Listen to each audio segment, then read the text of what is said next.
présente, François Jacques, je suis expert conseil pour la coop Uniag depuis 22 ans. Et je fais aussi le territoire de Novago dans l'Outaouais.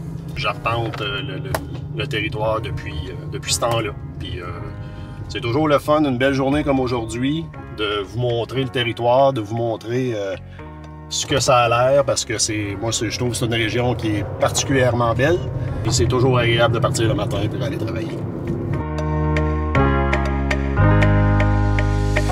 Un automne, il y a peut-être 4 ou 5 ans, j'ai visité les champs de maïs pour la maturité du maïs.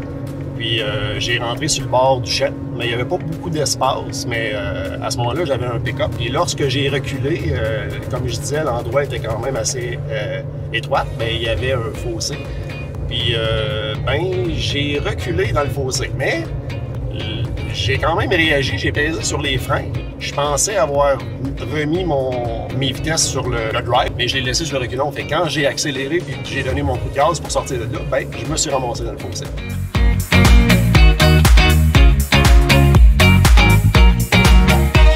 Aujourd'hui, on s'en va chez un producteur que ça fait environ 15 ans que je fais les suivis là.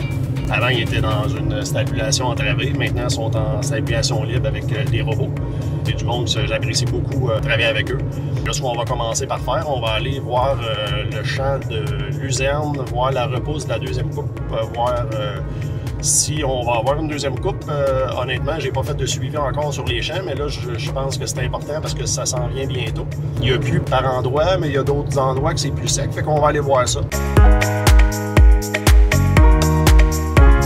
Là, on est en train de faire un suivi du champ de luzerne qui a été coupé il y a 3 semaines. Puis, je remarque qu'il y a environ 10 à 11 pouces d'auteur. Fait que la sécheresse l'a affecté. Il est moins avancé que j'avais pensé parce que quand on dit qu'on coupe un champ de foin aux 30 jours, là, il se coupera pas aux 30 jours.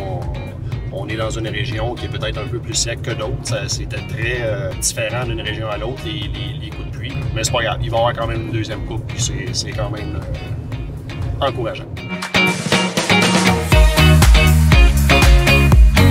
Je regarde le comportement des vaches. On est en robotique, comme vous voyez ici. Donc, le comportement des vaches, comment ils se déplacent, il y en a plusieurs couchées, on est l'été, s'il fait chaud, si ça troupe.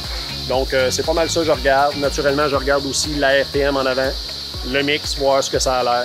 Et c'est pas mal le premier tour que je fais avant d'aller voir autre chose. Je remarque que, par regarder les vaches, le fumier des vaches, on voit que le fumier éclairci n'est pas de la même couleur que la dernière fois, donc on va avoir des ajustements à faire. Quand je passe ici, c'est quelque chose que je fais tout le temps, aller vérifier les ensilages, parce que ça passe par là, c'est ce qu'on alimente, fait qu'on va juste aller valider nos affaires. On pense que l'ensilage a changé par rapport à ce qui avait été mis dans le silo, et par rapport à ce que je visualise, parce que il y a un terme qu'on utilise beaucoup, c'est le NOM, c'est le nez, œil, main. Ça dit tout. C'est ce que tu vois, ce que tu sens, l'humidité. Donc, c'est bien important de vérifier. Fait que ça, je vérifie ça à chaque fois. Puis mes collègues rient un peu de moi des fois là-dessus aussi parce que mon coaster, moi, c'est mes mains. Fait que c'est pas scientifique, mais je me débrouille pas pire à 2-3% proche.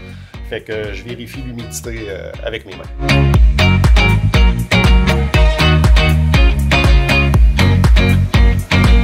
On regarde l'ordinateur de bord en fonction du comportement de ce que j'ai remarqué de l'autre côté, en fonction de l'alimentation de ce que j'ai vu, ce que j'ai regardé aussi au préalable par rapport à vérifier sur le DFO, etc. Je mets en lien ce que je vois là, et on fait les ajustements en fonction de ça. Il y a aussi le fait que, comme la plupart des gens savent, c'est qu'on a l'accès à distance avec les robots. Fait qu'on peut faire des changements de chez nous, avec l'accord du producteur, et ça, c'est vraiment pratique pour ça.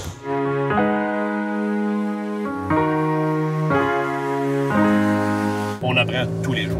Fait que avec les commentaires des producteurs, avec ce qui nous amène comme information, je pourrais gager qu'il y a personne qui fait ce travail-là, qui se couche pas le soir, qui dit pas j'ai appris quelque chose aujourd'hui. Fait que même après 23 ans, j'apprends encore et je trouve ça quand même très intéressant.